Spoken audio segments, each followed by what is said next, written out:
Excellent. Thank you so much for taking the time out to join us here on Sing Your Heart Song Summit Fall Edition. And it is so awesome to see your beautiful shining faces. Please turn on your cameras. We'd love to say hello to you and greet you. All right. And moving right along with our presentations today, I have the pleasure of introducing my good friend, colleague, Kate Unger. Kate is an image and healthy lifestyle coach. She's a healer, a speaker, podcast creator, an author, a vocalist, and fun fact, she's a Marilyn Monroe impersonator. So, Kate empowers busy female owners to look and feel their best from the inside out and outside in, on and off the camera in less than 30 days without the decision fatigue. So, Kate's presentation today is titled Living Your Juiciest Life Ever. So, please welcome Kate. Hello. Good morning, good afternoon. Probably not good evening, but who knows? Maybe it is. Happy to see everyone here and very grateful to be here. I'm just going to switch my view so that I can see everyone here. Okay, so I don't know how long any of you have been on Stepping Into Your Heart. So I'm going to say Stepping Into Your Heart song today. But what I want to get everybody to do, if you can, is just get up for a minute if you're sitting. Get up for a minute and just shake yourself out. I'm going to shake myself out just because I've been prepping this morning and trying to be ready and on. And I've been so excited to be here today. So if we just get up, move and breathe and take a big breath in and imagine that the roots of your feet are going down to the earth and your arms up to heaven.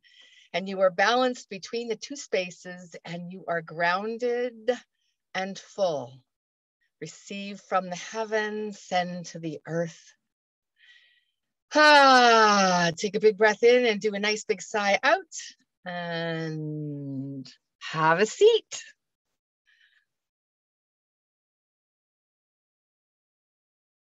I did that as much for myself as I did for you.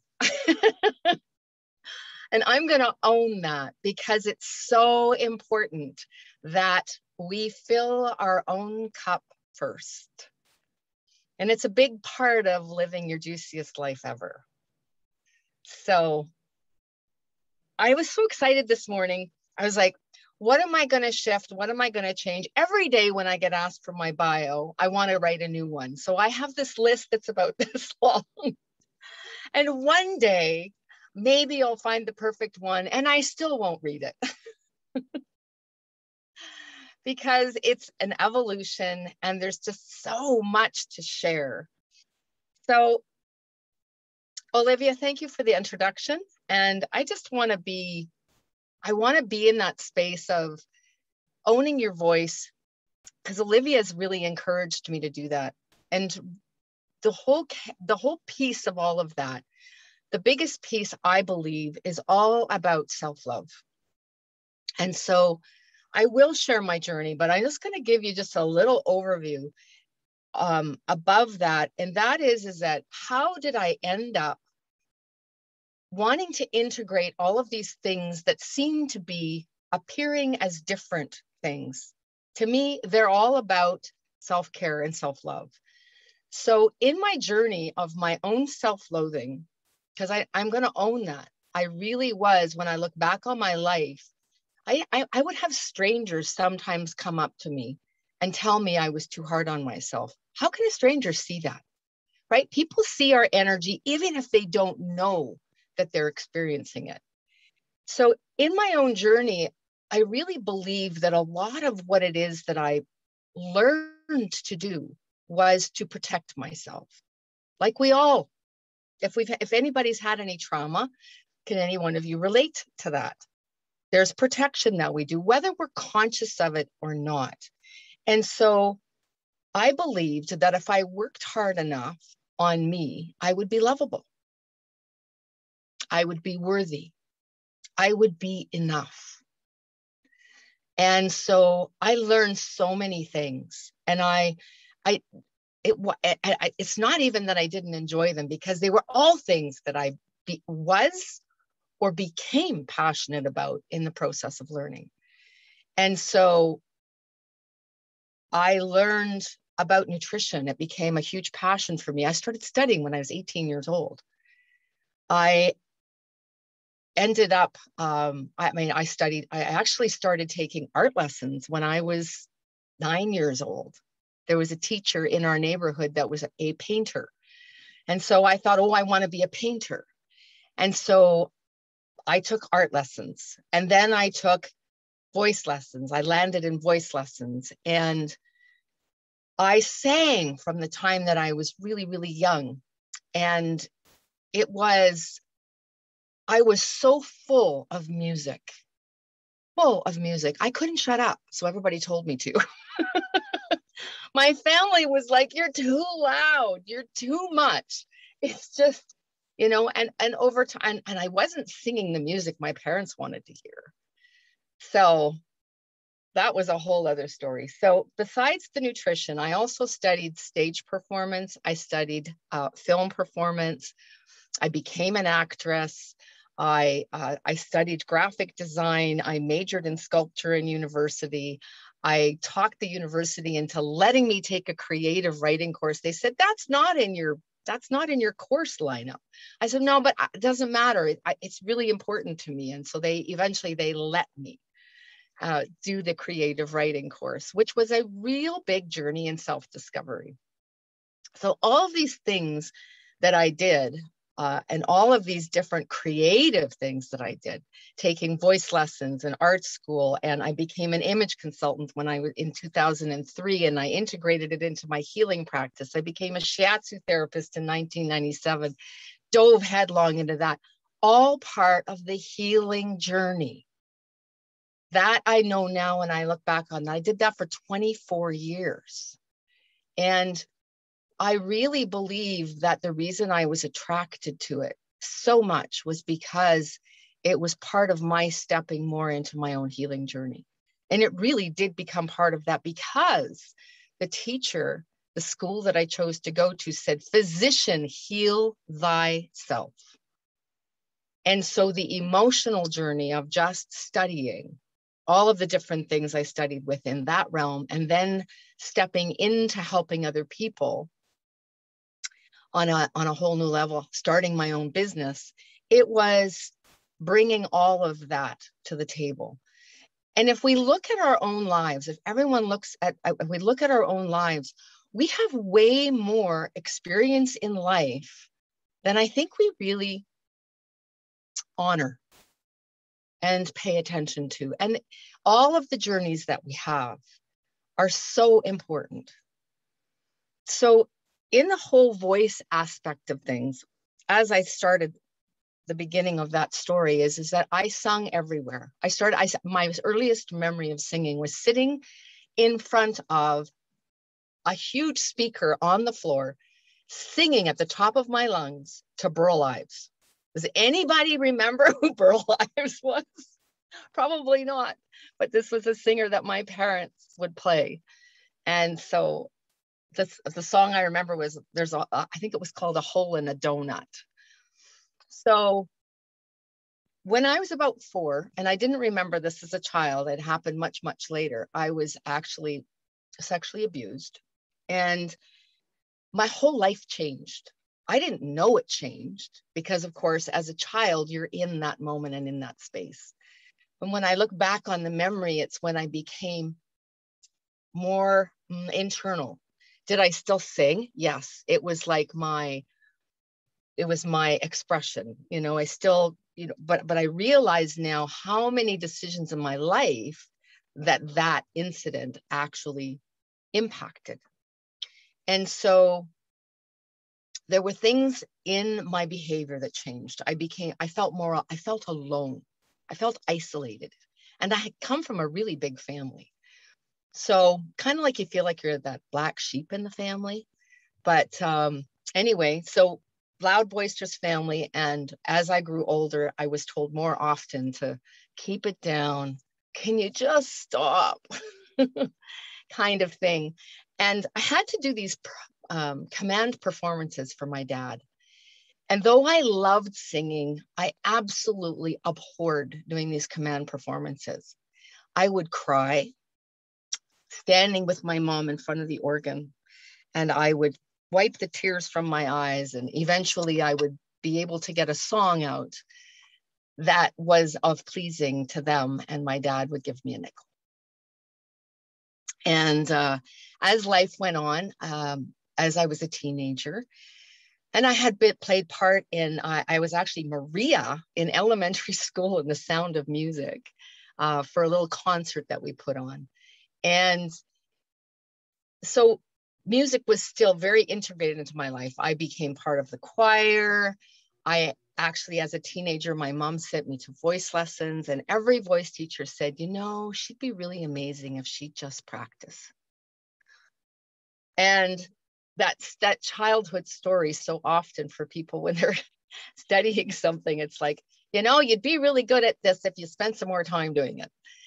And in the mixture of being told to be quiet and also filling my heart with music, I began to become a little more self-conscious and a little more fearful. And then in the middle of a recital, when I was about 16, 17 years old, I lost my voice in the middle of a recital.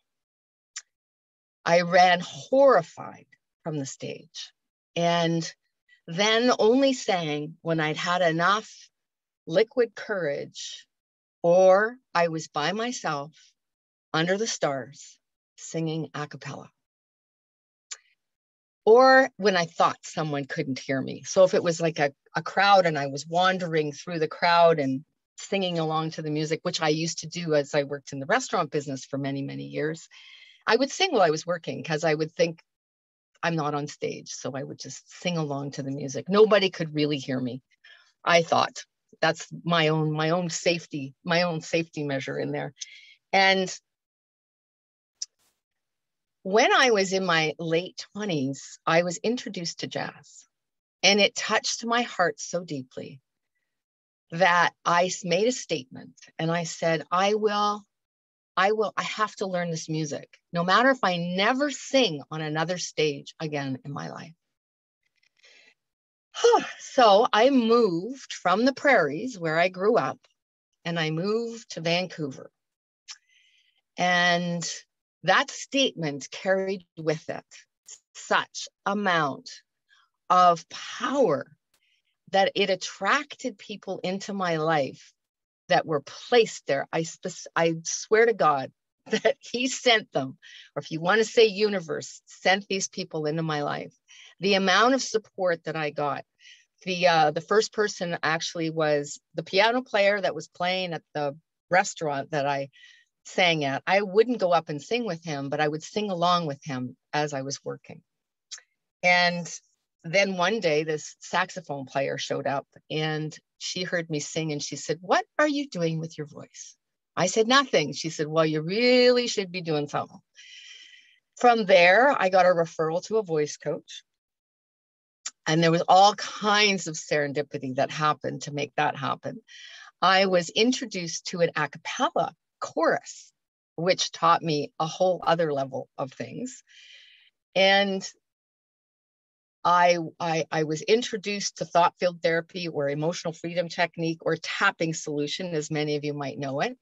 I was introduced to thought field therapy through reading an article in a magazine, and then researching and finding that the guy that wrote the article lived 2 blocks from my office in downtown Vancouver. So people just kept showing up. And then I ended up meeting a legend in the music industry that became a really good friend. And he would invite me to come and sing when there was it wasn't busy, you know, you can come and practice. And I would sit at the bar and I'd be shaking. Okay, I got to get some. And I decided I wasn't going to drink to get myself up there, because I had been using that as leverage. Not that I would get drunk before doing it, but enough to kind of just soften the buzz a little bit. So I would get up and I would be shaking and my voice would be shaking. And even as I'm speaking about it, my knees are shaking. So it's the memory is so strong. And I just kept going and I kept going and I kept going. And so when something is important enough to you, when something touches your heart, when your heart song gets triggered and you don't even know it, it's amazing the things that can happen. So I have played and sung with some of the finest musicians in Canada and some pretty amazing ones in the States. I have so many stories to tell about all of those things. And so, but all of that encouragement took me to becoming a professional singer. I never pursued it on a full-time basis, but it really filled my heart and gave me joy. And as time went on, I said, I need to do something other than working in the restaurant business. And then I pursued the healing line of work, always kept the music going to a certain degree. And then it would fall and my life would not have the same kind of passion. Things were not so much in harmony. Things were not flowing. And I wouldn't even notice it at first. And then one day I would go, oh, I know what's wrong. I'm not singing.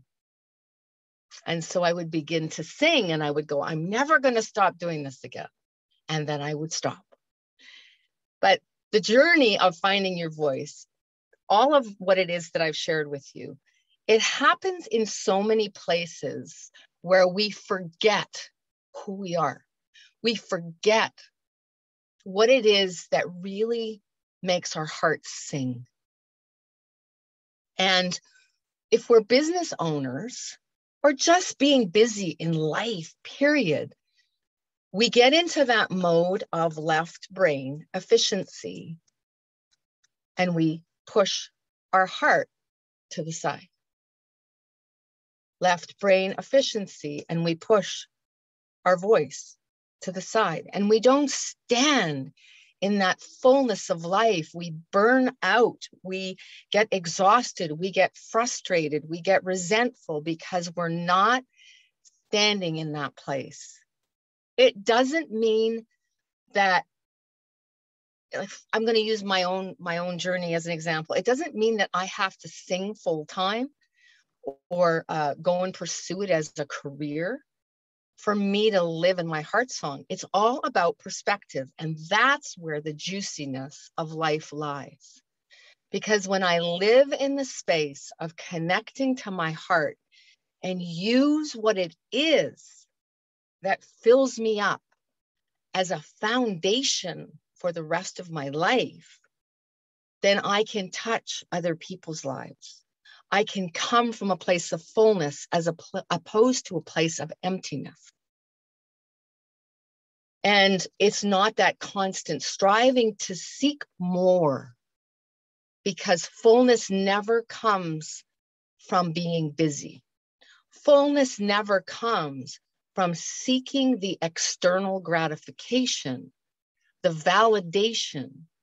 These things need to come from the internal, or we will always be running to or running away from.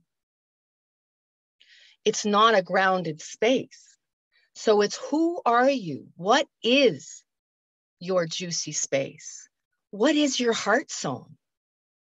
What is your heart song that you can use as a foundation so that you can, like when I teach people how to correct their posture, hang up your shoulders on the hanger to have the hanger hold them up. If your foundation isn't there, you will be filling your life to avoid what's really going on. And we have such artful ways of avoidance, massive ways of avoidance.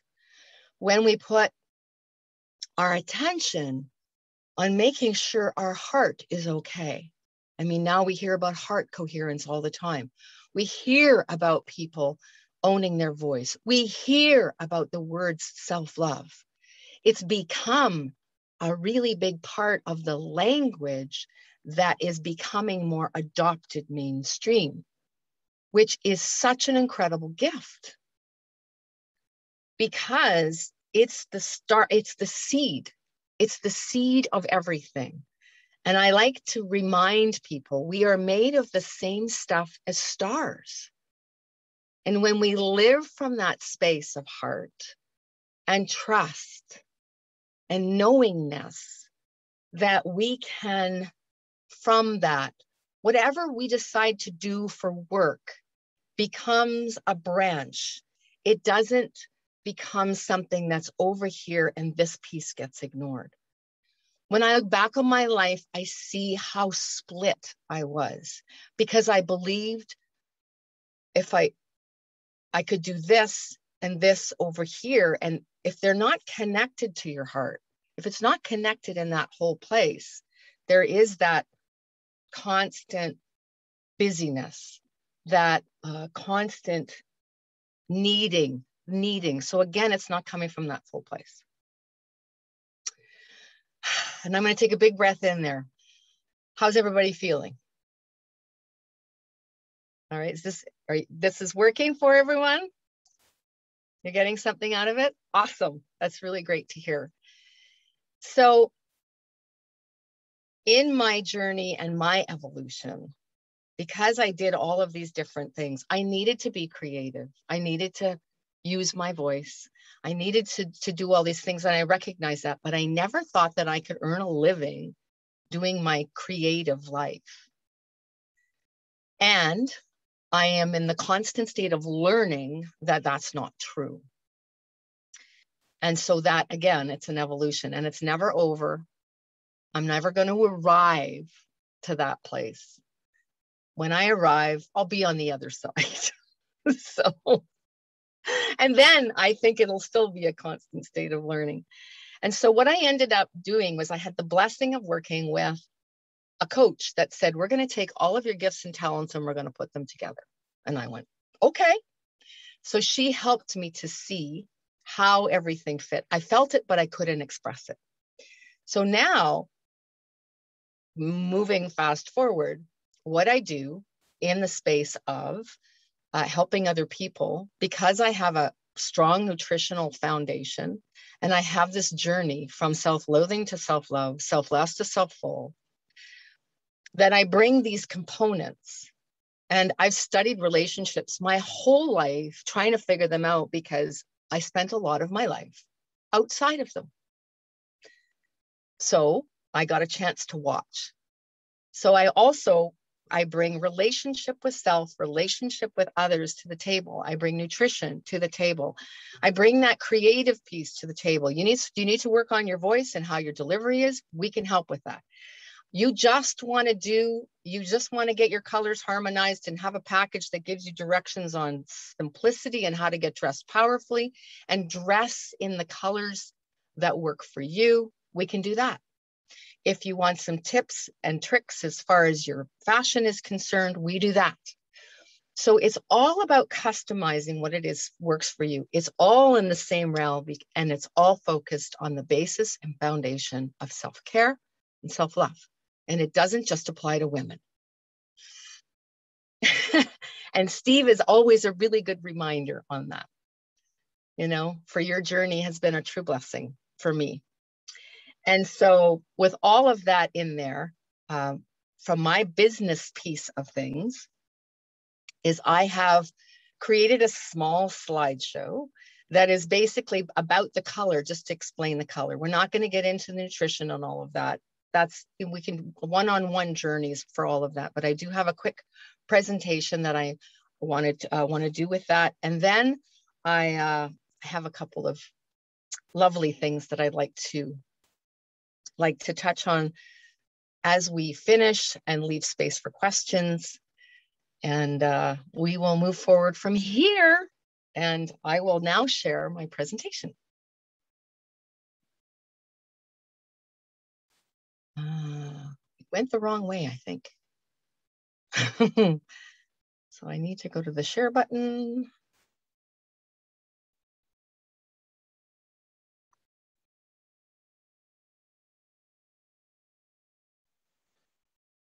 And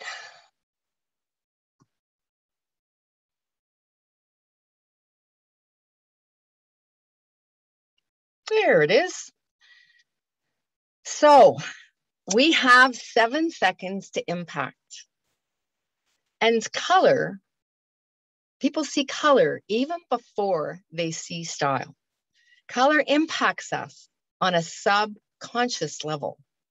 And we don't even realize what it is that's going on. But we make judgments and decisions as to who is this person?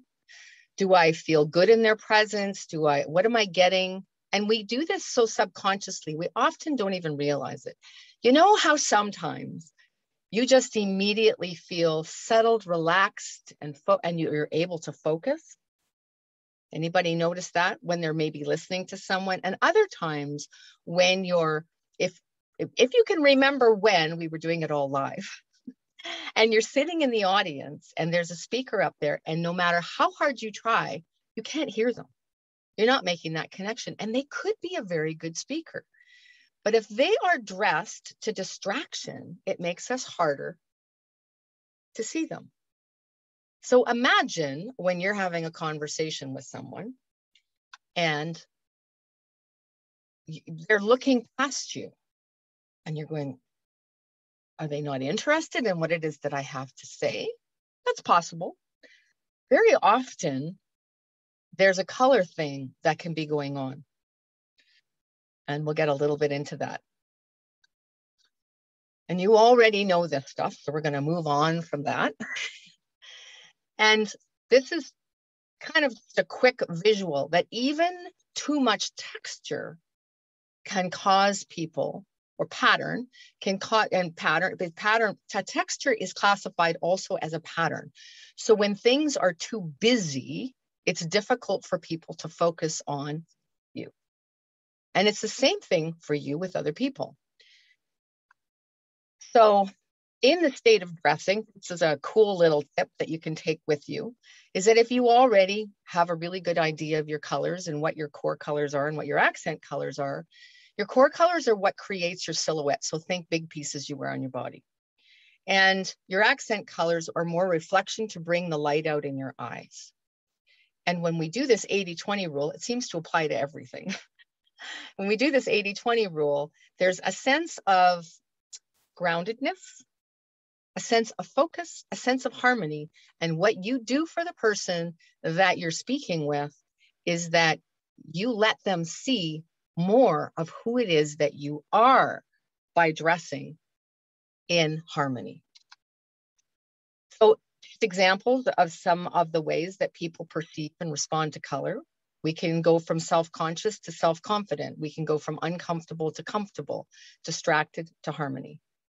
So if ever in doubt, just think someone is either attracted to me or they're distracted by me, which means that their attention is not in the space of. We also have an impact on how it is that we feel about ourselves. So as an example, when I was doing event spaces, I always wore my color blue. And it always invited conversation and communication and helped. I always felt so blessed to be able to have conversation with people. And one day I decided as an experiment that I was going to, and this was a one-on-one kind of thing, so this makes a difference. I decided I was going to wear red, which I do wear for entertaining or in a group space. So I decided that at this event, I was going to wear my red. Not a single person came to within 5 feet of my table when I was at it. Talk about an impactful message I got. Holy cow. So if there was ever any doubt in my mind, that certainly solidified it. Now, if I'm wearing my color red, it's sensual, it's fun, it's exciting, and that's great. It's maybe if I'm going to a networking event and I'm looking to find a date, that would be an awesome color to wear. If I was getting up on stage and speaking and I wanted to bring that energy to my talk, or I'm showing up as Marilyn, or I'm performing on stage and I wanted to bring that energy to the stage, I would wear that. I don't wear blue so much as when I get on stage because it's a completely different energy. So if I'm having a different talk, like I'm speaking of entertainment now, if I'm having a different talk and I really want to have that relational conversation with the audience, then I'm going to wear blue. If I wear black and black is my color, it's classy, it's elegant. So I wear that often for conversations where, I should say sometimes I wear that in conversations. It's not a negative thing. If it isn't my color and I wear it, it actually makes me look menacing and unapproachable. How do you think that would actually impact the conversation that you're having with someone if you're presenting that way? So just a few examples of before and after pictures.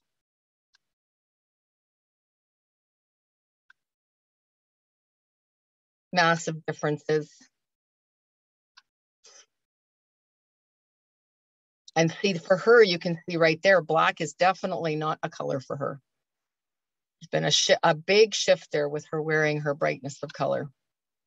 So besides big shifts like that, there's also little tweaks. And we talked about pattern, lines, those kinds of things we want to be aware of. We want to be aware of, again, where we're attracting energy to. So if we're wearing any kind of a line or a specific cut of clothing, you want to see where your eye is drawn. And is that a part of your body that you want to accentuate? Or do you want someone to actually pay attention here? So whatever it is that you're doing. And so those are things that you learn as you go. And I've actually created, I've created a new system. It's called the Image Maker. And it is for it's for helping people to not to need to lean on me, but to give you some general, really good, specific direction to how to dress for your body type. What are your top colors? Your top colors are for your accent colors, for your core colors. Some great tips on, are you contrast? Are you monochromatic? All these different things that I've put inside this app.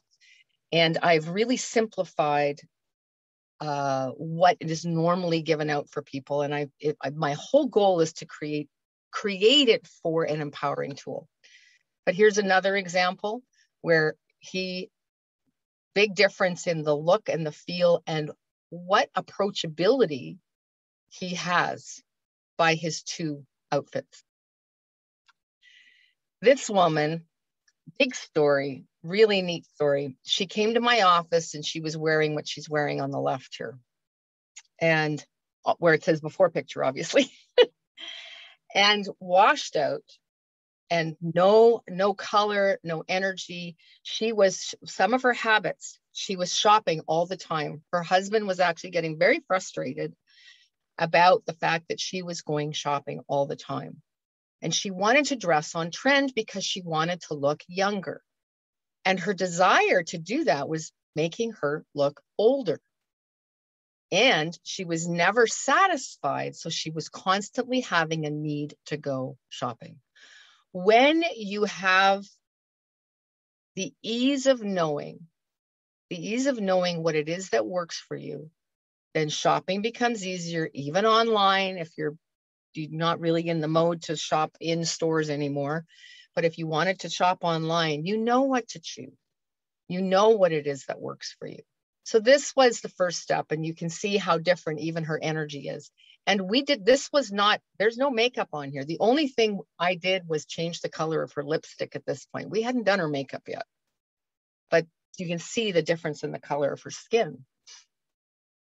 So she then took the suggestion and she went and got her hair cut and got a proper color done. And she did a full makeup change. And I saw her picture on Facebook. She posted a new photograph and blew my mind. Is that remarkable or what? And she said, I no longer go shopping. When I take care of my grandkids, I wear the color that's required so that it causes harmony and trust with my grandkids. It's much easier for me to handle the crowd and to take care of them and for them to feel safe with me. Another one of my clients was taking care of her mom, and her mom had dementia and was very, very angry all the time. And we did her colors, and she started to dress in the colors that would settle her mom. And within 20 minutes of visiting her, her mom was a completely different person. So she consistently started to show up that way. So is it everything? No, but it's an awesome tool to help the relationship with you first, because you matter. So when we dress for purely ourselves, when we're sitting at home in our office, I've had testimonies of people say, yes, I actually get more accomplished in my office when I dress for myself first and then sit down to work. So you count first, and people can see more of who it is that you are when you're communicating with them or trying to communicate with them. People subconsciously judge people and spaces in under 7 seconds based on color. And we are going to stop there. I know that from this presentation. So I'm going to unshare my screen, because I can't do pause share, stop share. Here it is. So how did you enjoy that? It's pretty eye-opening, isn't it? Very remarkable on how much of a difference it makes. And so now that you have a little bit of an understanding of the power of color, Olivia has actually placed a couple of things in the chat. One is that along my journey, I decided I wanted to write a book. And so I've written a book in there. You can claim. I've noticed I say actually a lot. So that's the next word I'm going to eliminate. Oh, it's too funny. So the book is actually, it's called Health Bites. It's 11 tips for hot and healthy living, health hacks for life. And it's free. And I have a link in there. So you just let me know and I will send you the book. Also, I'm having a very fun workshop that Livia did come to one of the workshops, and she's totally changed her dressing since that time. And the workshop is really neat. You'll get the full details when you click on the link, and it's only $47. And I'm doing it with a partner of mine. Her name is Agatha, and she's a professional makeup artist. And we have so much fun doing these workshops. It's between an hour and a half long, depending on how many questions people have.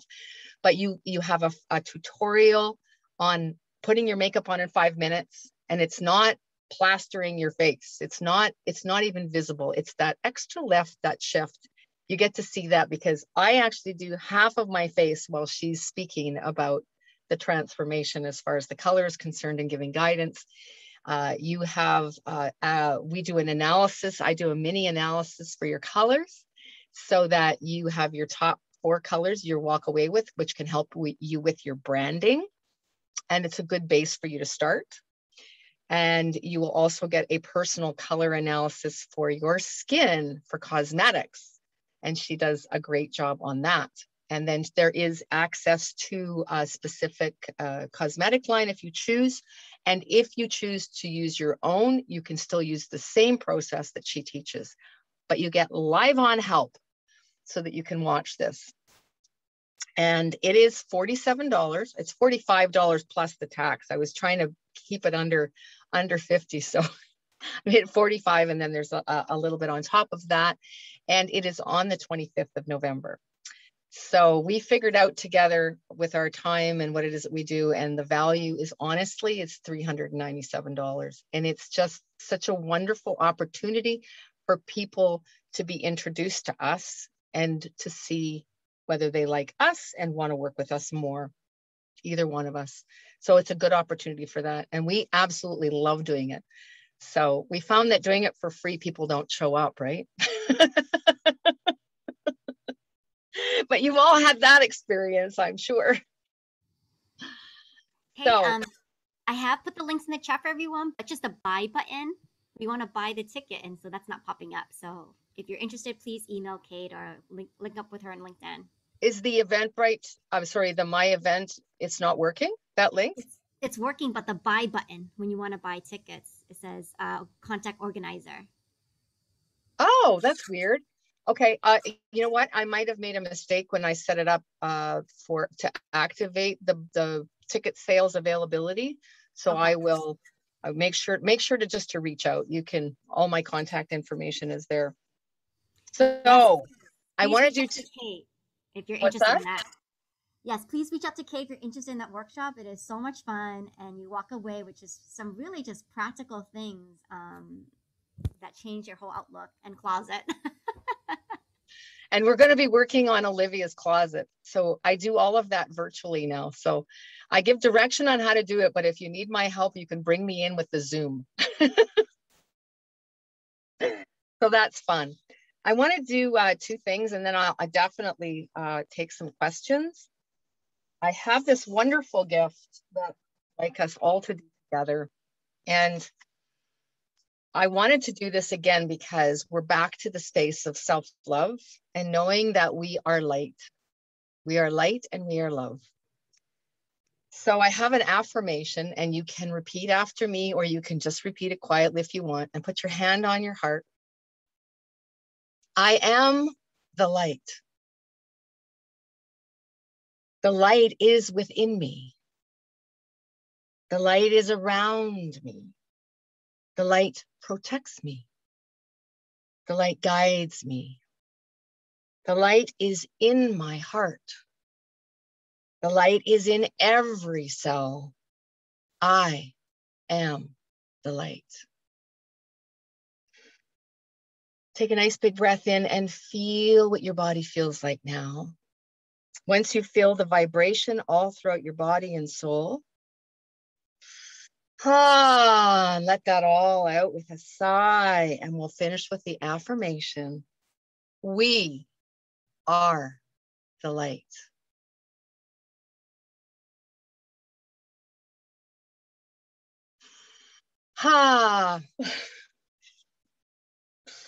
And there's a song that I think my husband's probably tired of hearing, but I am not, because it is, you'll know. I'd like to share it with you if that's okay. No complaints and no regrets.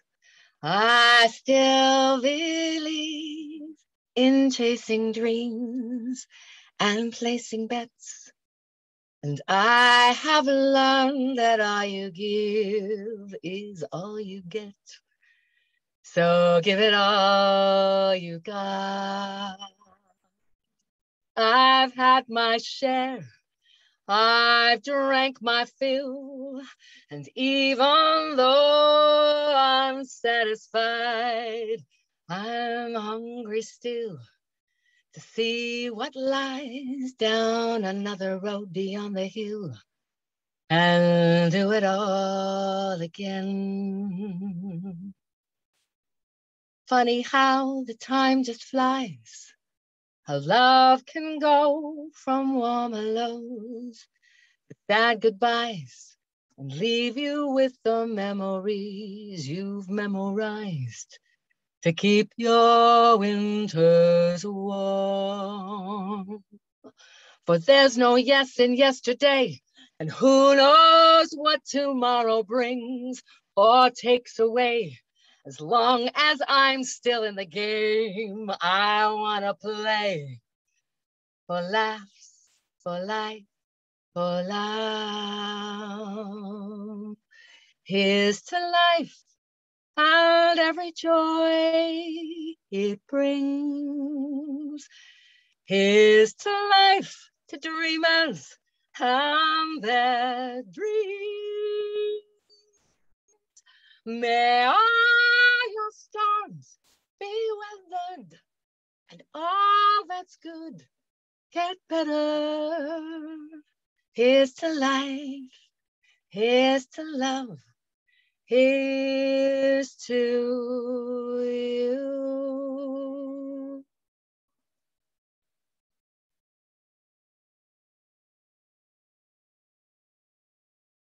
Thank you. And thanks for listening. That was beautiful. Thank you. And so, does anyone have any questions, queries, comments?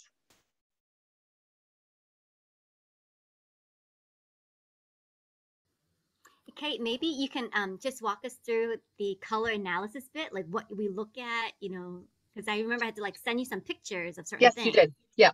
So what we do as far as the color analysis is concerned is I get you to take a picture in natural light, not sunlight, just natural light, no makeup on, of your face. Sometimes I'll ask for an additional photo of the inside of your wrist and one where you can fully see the colors of your eyes.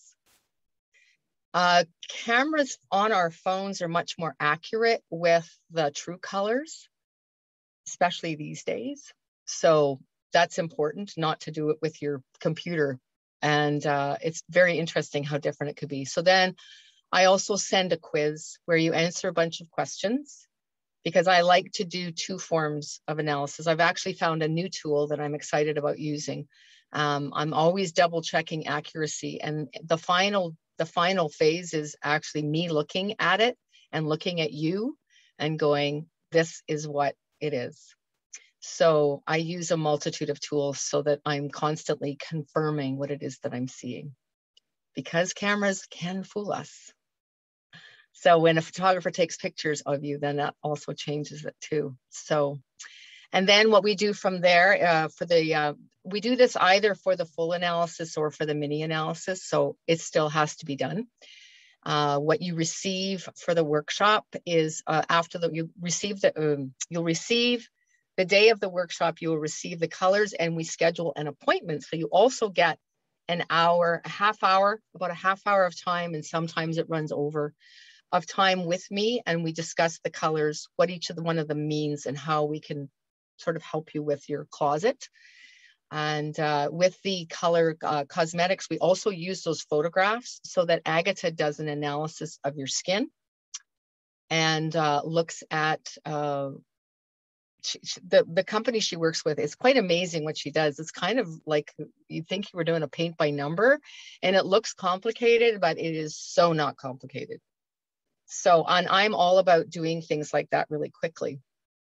So that's what happens in as far as the analysis is concerned. And then in the workshop, what we do is we do go through more details as far as the power of color and the colors that we choose, what kind of an impact that makes, so that you have a better understanding how to use color for your personal benefit, to uplift you, and then for communication, for what it is that you want to accomplish in the world.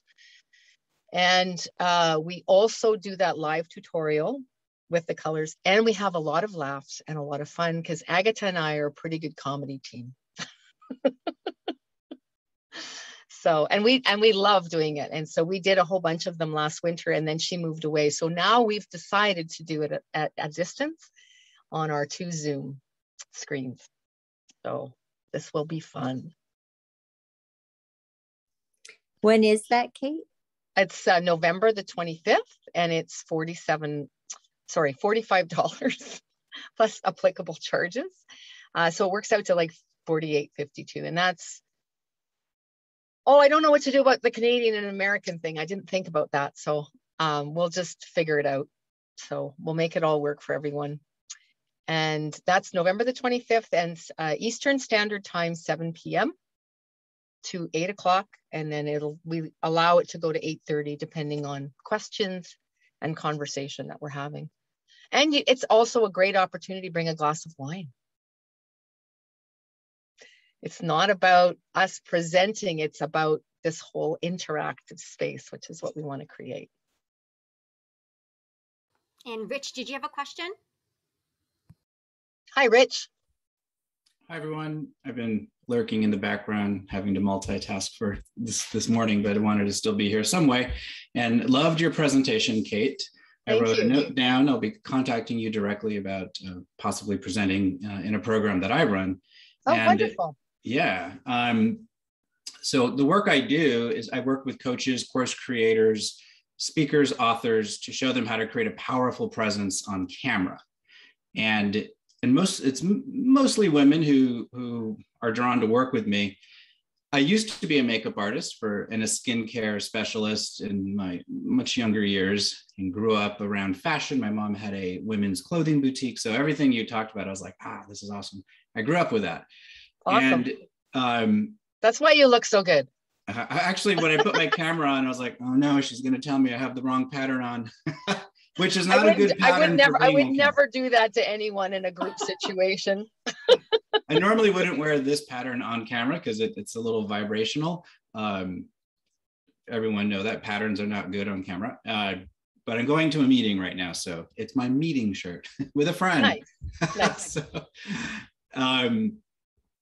So the question is this: when it comes to makeup, I know that there are many women, especially because of the pandemic, when many people stopped wearing makeup, or who just won't or don't for eco-friendly reasons or spiritual reasons. I find that a lot with healers. They don't want to wear it. And when I tell them that it's a good idea to use some makeup when you're on camera, not to become some, Marilyn Monroe vixen character, right? Like that kind of makeup, but to show up. I sometimes get pushback. And it's not just because I'm a man saying this, because I'll tell them about my background in cosmetics, but what would you say to women who prefer not to wear makeup, but if they're going to be on camera, need to show up, need to be visible and not washed out? And that's words you used. What's a quick way I can just lead them in that direction so they can think about that? Okay, so you're in a different business, Mm-hmm. but you can always ask them what their real resistance is, because a lot of times it's just a story. Yes. And I often find, and you'll know this because you'll know the type of person that you're dealing with. I've spent 24 years as a healer, and did I wear makeup all day long every day? No, I didn't. But I always wore lipstick. I use it for moisturizer, and I use clean cosmetics and clean makeup. The makeup artist I'm working with, they have very few ingredients, and the product is actually designed for women over 40. And she actually does a lot of photo shoots. She works with a photographer. She works with this photographer and does photo shoots with the photographer with this cosmetic line, and it's magnificent. And it doesn't feel like you're wearing anything. So there is that, but I mean, if you can feel that you can ask a deeper question, that might be a really good opportunity, because if someone is taking the time and effort to show up on camera, they're doing that for a reason, right? So maybe before you suggest they wear makeup, ask them a few questions about how they feel about showing up on camera, what it is that they want to portray from their heart, and what they want to portray visually, and take it from that perspective. And I think you might find that you'll have less, if you ask more questions before stating that they need to do this to look better on camera. And I don't know how you say it, I'm just being blunt. Is that you may find that you don't have as much pushback. Yep, I like that. Yeah, the kind of work I do is very mindset, mindfulness, underpinnings are all spirituality. So the way you just said all of that, and for the coaching I do, resistance and it's a story is Makes work. sense. I can go into that easily from a kind, empathetic, caring place. I find that when in any conversation that I have, if I jump into the telling piece and I'm saying telling specifically because that's how it feels, without the appropriate questions, then I don't get very far. True. And then I'm not able to be of service the same way. And so we get officious, right? you've been doing this, you're really good at it, you do this stuff, and it's you know, you're doing your job. And sometimes we forget to go, oh, wait a minute, I need to slow down and get present to whatever it is that's going on for the other person. Yeah. Awesome. So, yeah. Now I want you to present to my people even more. Thank you. Thank you.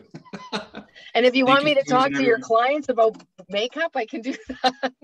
No, that would be part of it. It would be about the physical aspect, and you're coming from an energetic place underneath, which is what I love. But it would be about the appearance aspect. I love the whole color thing you just did, and clothing, and that's a big piece. And there's a time and place. I'm a big fan of people going live when they're sweaty on a hike and being natural and authentic. I do that all the time. That's awesome. And then, like you said, if you're going to make videos that are for more of a marketing or educational purpose, there's a way you might want to be for those too. And so there's times and places for all of it. Yeah, because what, you know, it's like if the energy worker or the healer decides that they don't want to show up, it's like, well, what is it that you're inviting into your life by not wanting to show up? Like, what is it, like, you want people to respond to you in a specific way? Then, you know, what if you had the tools, right? So, you know, what is it that you want to portray? And so if I could offer you the tools to help you have more results energetically in your presentation, would you be open to that? Yeah.